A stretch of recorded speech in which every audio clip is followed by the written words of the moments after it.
Okay, so Colleen, tell us what we're about to see here. Well, you asked me to speak about Krampus because I had a story that was printed in an anthology about Krampus, Krampusnacht, that came out in November of 2014 by World Weaver Press. And the way that Krampus has swept across pop culture, particularly in the last year in the U.S., is just, it's amazing. There's movies out now, not only mainstream movies, well, mainstream horror movies, obviously, but there are some of the small studios that do the kind of really quick science fiction and horror flicks have also put out Krampus movies this year. Krampus has shown up in a number of TV shows within the last 18 months. The NBC show Grimm has had an episode with Krampus. And of course, I'm going to go totally blank now on the other three shows that I've seen something about Krampus on. But it started in Europe, and it's been a big thing in Europe for a number of years. I learned about Krampus from my German grandfather when I was a kid. He had a nice twisted sense of humor and enjoyed telling me things that he hoped would give me nightmares. That sort of grandfather. But what he told me at the time, and what I've since found out, pretty much verified, is that Krampus is very popular in Germany, Austria, and there's a similar creature that fills the same function in the Netherlands as well, and in Norway. Krampus is at different times called the Christmas Devil, and also called Black Peter. But the general consensus is that he's Santa's evil twin brother. And where Santa has his nice and naughty list, Krampus is the one who gets the naughty list. And he doesn't stop with just dropping coal in a stocking. No. He has a sack, and he swoops a kid up in the sack if the kid is naughty enough, and then drags them off, chains them up, and puts them in a little cage. He may or may not whip them in between with a handful of willow rods or other similar things. But they eventually end up hung in a cage, either from the branches of a tree or taken down into hell directly by Krampus. All that for being on the naughty list. All that for being on the naughty list. You got to be on the really naughty end of the naughty list. Yeah. How naughty do you have to be to get taken down to hell in a cage? Well, in some of the German towns and Austrian towns that celebrate Krampusnacht, which is December 5th, Eve. You know, it's the night before St. Nicholas Day. They actually have people dress up like Krampus, and if they catch kids out after curfew, they will scoop them up and go take them to a centralized area. Usually a Krampus fest involves a lot of drinking and stuff too. They now have them in Seattle and a number of other cities in the U.S. So any in Chicago yet? Not in Chicago yet, but they do have them in Seattle and I think New York, and I've heard about 2 or 3 other places. So why do you think he's been real popular over in Germany? Why is it's just the last couple of years that he's started to catch on over here? Why do you think that is? Well, I think people finally got tired of having children that were overindulged with everything, and yes. Here there is Krampus, a built-in, piece of the Santa story that is there to punish the particularly naughty, demanding, violent, or temper tantrum style children. And it's already there in it. Okay, so this particular story, you read this at not our last open mic night, but the one last year, 2014. Yes. Now, why are we just now seeing this? Because when the contract for the anthology stated that for 6 months after the anthology was printed, that I could not reprint the story in any way, shape, or form, including electronically, and putting it up, a video of me reading the story would have counted as posting it electronically. So that would be a podcast, and that would be considered a breach of contract. So because it only came out in November of 2014, a month before we had the last reading, before I read the story on video, I had to wait until it couldn't be released until May online. And then, of course, after it finally did get released, I kept putting it off and procrastinating, so I think maybe Krampus will take a shovel to the reindeer stall to fill my stocking this year. Oh no, he doesn't bother with shoveling reindeer manure. He's strictly the get him with the switch, and physical punishment. Okay, well, is the book still in print? I believe the book is still in print. Okay, yes. and what is it again? It's called Krampusnacht, which translates as Krampusnight, and the subtitle is 12 Nights of Krampus. And Kate Wolford did the editing. And my story is called Peppermint Sticks, which I actually wrote the initial story for this writing group. And I had a shadowy figure who, my description of him and everything else very closely resembled Krampus. And when the call came out for stories to be submitted to try to get into the Krampus anthology, I realized if I basically changed about 2 sentences, it was Krampus. So I did. Awesome. And what I did in my story, because Santa is so closely linked with the elves, and in fact in The Night Before Christmas, Clement Moore's poem, he calls him a jolly old elf. I then said, okay, well, if Krampus is Santa's dark, his evil twin, then he has to somehow be connected with elves as well. And so elves and fairies run throughout the story. Okay. Thank you so much. You did really good. You're welcome. Bravo. Still scared to death. Oh, you're fine. You're fine.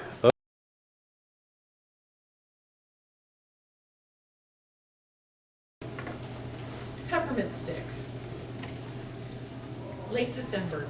Faint with cold and hunger, tired of job hunting in this impossible economy, and kicking himself for indulging in an elaborate tattoo, a decision that had bitten him in the ass when he applied to the military, Stephen clutched his threadbare coat closed and stumbled into the employment office.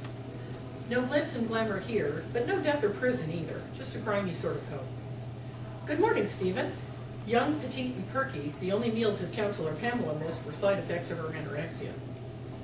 I'm afraid I don't have any interviews lined up for you today. The skinny old European Santa decorating her desk teetered precariously when her oversized sleeve brushed it. I do have a survey. It's a one-shot, but the client pays $200 for it. She handed him a faded envelope. He opened it carefully. A paper cut would really help his cold-numbed fingers. Right. Inside the envelope lay a sheet of cream-colored, crisply folded paper. It crackled when he unfolded it, giving off a scent that reminded him of his grandmother's cinnamon rolls. A single question took up the entire page in hand-drawn calligraphy. What is a fae? Please illustrate your answer. Funny, Stephen thought. He actually knew the answer to that one. Who would have thought that Shakespeare would help him get a job? He quickly sketched out some scenes from A Midsummer Night's Dream, included Titania, Oberon, and Puck. Wait a minute while I fax this to the client, and then I'll pay you for your efforts.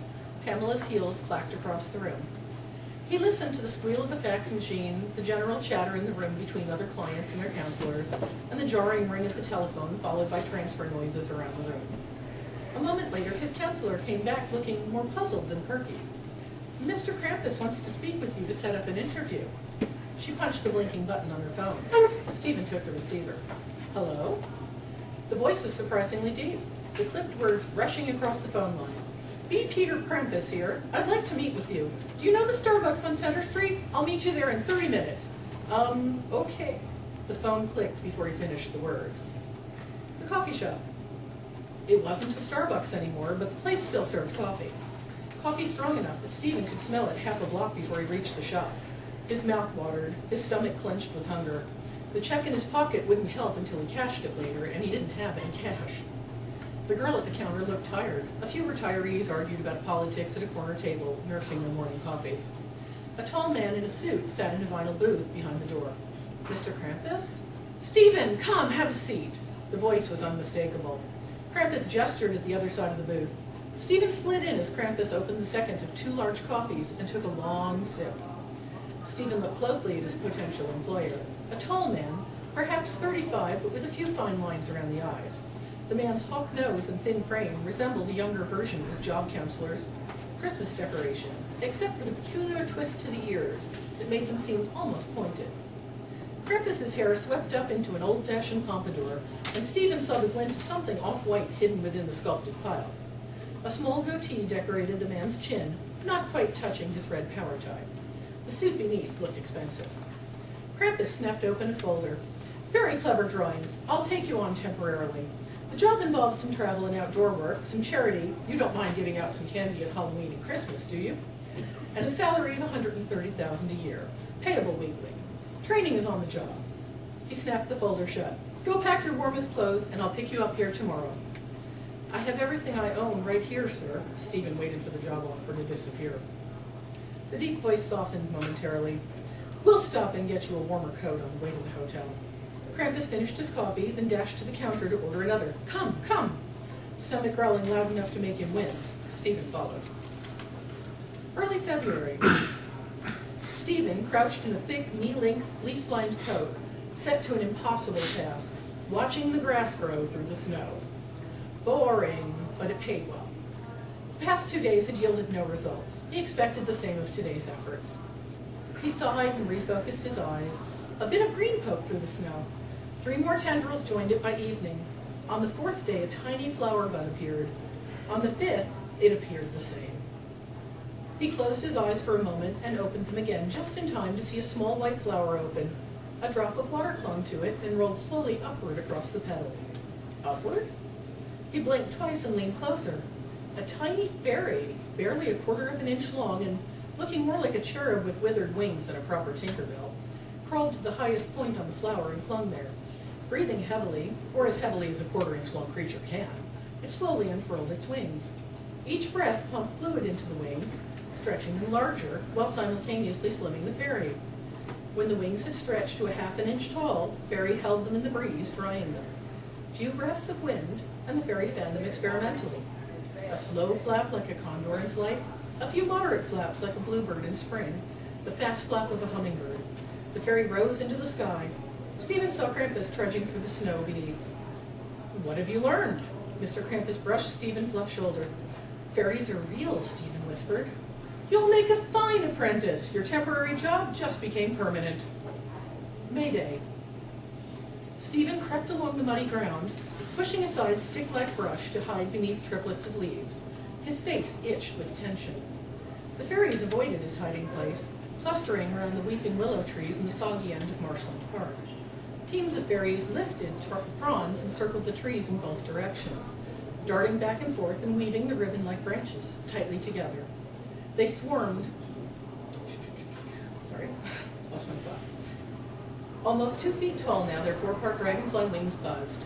They swarmed like the rows of toy store Barbies that his sisters would never get for Christmas. Barbies and Kens, he corrected himself. The fairies had clear sexes now. The males wore loincloths of ragged leaves, while the females fashioned dresses. They resembled Tinkerbell after all. Midsummer Night's Eve, the summer solstice. His leg cramping for the 7th time since he concealed himself at noon under the brush at the edge of the forest, Stephen sought to will the muscles to relax. Mr. K left early, leaving Stephen to observe on his own. The heady scent of meadow flowers tempted him to sleep. His cramping leg prevented it. As sundown approached, the fairies trooped out of the forest and milled about near the rings of mushrooms and toadstools that edged the meadow. A few drifted toward the flowers, sniffing and sipping at the nectar. A few more joined them. With a rush, the entire group flew to the flowers, sniffing, sipping, and even rolling in the blossoms. It had all the trappings of a frat party of 4-year-olds, a complete drunken mixer sprinkled with brawls. Older, taller fays stalked past Stephen, almost startling him into motion. Many resembled Mr. K, tall, thin, hawk-nosed, and with a similar ear twist. These, however, wore weapons and armor that left their wings unencumbered. The human-sized fae waded into the fray, pulling drunken combatants out 2 and 3 at a time. Forcibly armored and handed thin swords, knives really, that gleamed silver in the moonlit darkness, the drunken fairies found themselves tossed into the mushroom rings. The battles began. Swords flashed, blood flowed, and the contest continued until a clear winner stood and cut off the wings of the loser. Winners pinned their trophy wings to the nearer trees with thorns. Tall Fay dragged the losers from the rings and drove them into the darkness of the forest. One collapsed near Stephen's hiding place, bleeding from dozens of slashes. The creature sobbed and moaned, reaching back to finger the stumps of its wings and grunting.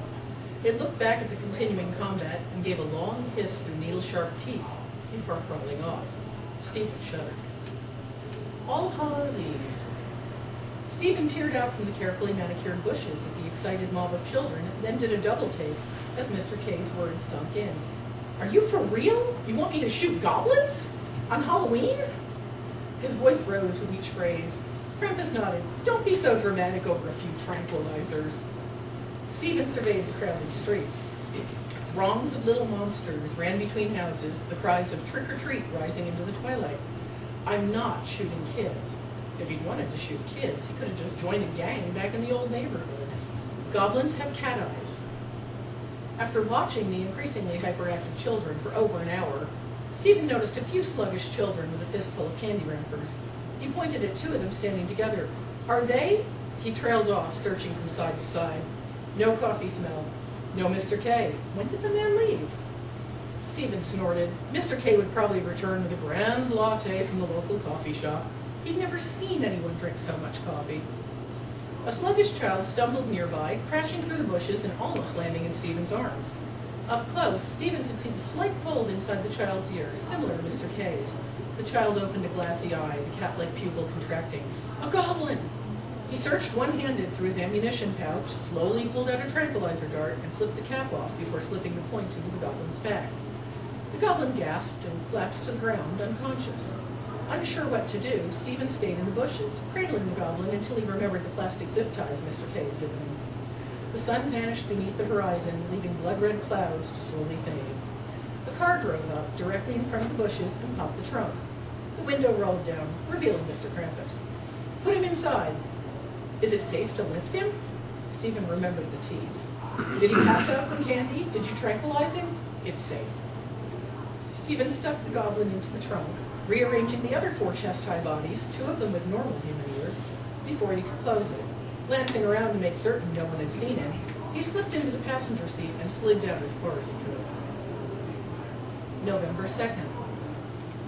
The wind whistled through the slat walls of the cabin. Stephen tied the last knot as the goblin shivered its way back to consciousness. Over the last day and a half, the 2 normal children had developed a twisted fold in their ears, a fold that had not been there before. All 3 true goblins slouched, held mostly upright by the ropes that tied their chests, arms, and ankles to the chairs. Their costumes still lay in puddles of bright fabric on the floor. While waiting for Mr. Krampus to return from Caribou Coffee, Stephen examined his charges. Scars marred the true goblin's skins, slashes long-healed and some more recently acquired. 2 mounds of knotted scar tissue darkened the skin between their shoulder blades. The 2 changing children had similar scars left during their punishment the day before. Stephen shuddered, remembering the venom in Mr. K's voice. "Naughty, naughty," followed by the crack of a whip. The strikes left bloody gashes, and Mr. K's deep chuckle nearly drowned out the children's screams and whimpers. He shuddered again. The goblins glared at him and snarled. What did Mr. K want with these twisted children anyway? Why punish them? The door banged. The goblins and transforming children struggled in their chairs, snapping with long fairy teeth at the ropes that bound them. Mr. K threw a bag of lollipops to Stephen. "Feed them candy! Have you learned nothing?" Stephen tore the bag open and unwrapped the lollipop. 5 goblin heads turned simultaneously, noses wrinkling and eyes tracking the piece of candy. Stephen held the lollipop at arm's length toward the first goblin, edging closer an inch at a time. In a flash, the goblin extended its neck like a jack-in-the-box and snapped the candy from his fingers, leaving a bare half-inch of rolled paper to stick behind. Crunching followed. Stephen eyed his fingers, silently counting them, while he took a deep breath to calm his racing heart. He glanced at Mr. K, expecting to see amusement, but the man simply watched, one eyebrow slightly raised. "You could have warned me. Be careful of their teeth." Frowning, he looked back at the goblin. The creature ceased crunching. The stick fell from the corner of its mouth, and followed by a line of glittering drool. Something didn't feel right, he thought. He grew more uncomfortable as he fed lollipops to the other 4 with the same results. Mr. Krampus retied the goblin's arms and legs. "They're almost ready. Bring the van around, Stephen. We're going to the airport." November 4th. The Cessna landed on the snow-glazed field. A dozen chest-high elves dressed in red and green drove a sleigh out, a real sleigh, with skis on the bottom and a horse in front, and loaded the bound goblins in the back. They drove off toward a large warehouse that seemed to double as a hangar. Mr. Krampus taxied the Cessna inside, then took a handful of candy sticks from a bag stowed beneath the front seat. Stephen smelled peppermint. Not again. I'll distribute them this time. Mr. K walked across the warehouse. He held the peppermint sticks up with a gloved hand. The elves came running, clustering around until each held a stick. They drifted away, faces vacant, sucking on their candy. In the next room, while all 5 goblins struggled in their robes, Mr. K tossed a bag of peppermint sticks to Stephen, then stalked across the room and wrapped his arms around an obese man in paint-stained gray sweats. "We meet again, brother." "Peter, I'm so glad to see you again." The brother's voice shook with suppressed laughter. "Always a pleasure, Nick. I have another naughty list for you. Don't forget it when you leave." Stephen was surprised how much the two resembled each other, down to the hawk-nosed and ear twist, though Nick's white hair and beard stuck out at all angles. So different from Mr. K's sculpted pompadour and carefully trimmed goatee. Stephen opened the bag and pushed peppermint sticks into the goblins' snapping jaws. Their faces glowed. It became Stephen's job to feed the goblins peppermint sticks after preparing coffee for Mr. K and his brother each morning. He just hoped Mr. K wouldn't ask him to help punish the children who had not yet completed the transformation. The next day, 2 of the goblins begged for peppermint before Stephen had even unwrapped the candy. Elves swarmed in and took them away. The following day, another goblin begged, also to be taken away. A plane load of goblins arrived in the afternoon, 20 chest-high creatures that the elves quickly strapped into chairs next to his remaining charges. Stephen groaned and unwrapped more peppermint sticks. He felt dirtier and dirtier. Each day, about half the remaining group, and the remaining loads that arrived in succession over the next week, begged for the sticks. The elves ran in and removed the begging goblins. Stephen dreamt about the old neighborhood. He could have stayed there, working security for the pimps who rewarded their girls with heroin. But no, he fought and clawed his way out of the slums, attending and failing out of college, scraping for a job that would let him stay away from the grime. He couldn't believe he'd walked into the same job, this time addicting children. Fey children and children who became Fey, but still, children. How could Mr. K do it? When they returned to the city 2 weeks later, he found himself disgusted with the penthouse apartment he shared with Mr. Krampus. He tossed and turned half the night, and finally stumbled into the bathroom half asleep during the man's shower. Stephen stopped dead at the profile seen through the patterned glass door, the short studs of cut wings. He shuffled through the kitchen, making Mr. K's morning coffee. "What's this morning's flavor?" "Hazelnut." Mr. Krampus slowly drank it, savoring his coffee as he had every day for most of the year. Stephen left a little earlier than usual to do his afternoon errands. He stopped by the bank and closed his account.